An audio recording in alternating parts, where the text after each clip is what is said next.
Reels போட்டவன நம்பாதீங்க, reels போடுறத நம்பாதீங்க. அவனுக்கு எலெக்ஷனுக்காக போட்டானுங்க, ஒரு அஜெண்டா செட் பண்ணுறதுக்கு போட்டாங்க, பெண்களுக்கு பாதுகாப்புன்னு சொல்லி ஓட்டு வாங்கி ஜெயிக்கணுன்றதுக்காக போட்டாங்க. இன்னைக்கு மாறி போச்சுல, மாறினோடனே அவன் வரணும் இல்லை. எல்லாம் தான் சொன்னாங்க, மதன் கோரி, சுதன் கோரி, இவன் அவன் லொட்டு லொசு கரும்பு முடிச்சாங்க. எல்லாரும் வாங்க போடுங்க, இப்பயும் கேள்வி கேளுங்க. இப்போ கேள்வியே கேட்க மாட்டீங்க.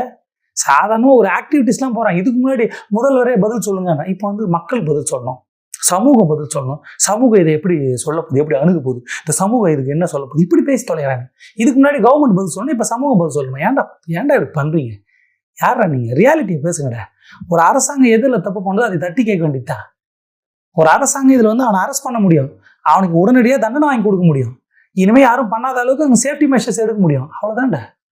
வீட்டுக்குள்ள ஒரு அப்பனோ, ஒரு மாமனோ, ஒரு மச்சானோ அவன் வந்து ஒரு பொண்ணுக்கிட்ட தப்பாக நினைக்கிறான்னா கவர்மெண்ட்டுனே பண்ண முடியும். இதைத்தான் முன்னாடி நாங்கள் சொன்னோம். நீங்கள் அப்பெல்லாம் தடுக்கணும். நீங்கள் இப்போ உங்களால் தடுக்க முடியல. ரியாலிட்டி புரியுது, புரிஞ்சாலும் மாற மாட்டீங்கல்ல. இன்னமும் ரீல்ஸு ஏன்னா நடங்கண்ணா, ஃபோட்டோண்ணா, நாங்கண்ணா, தெரி படம்னா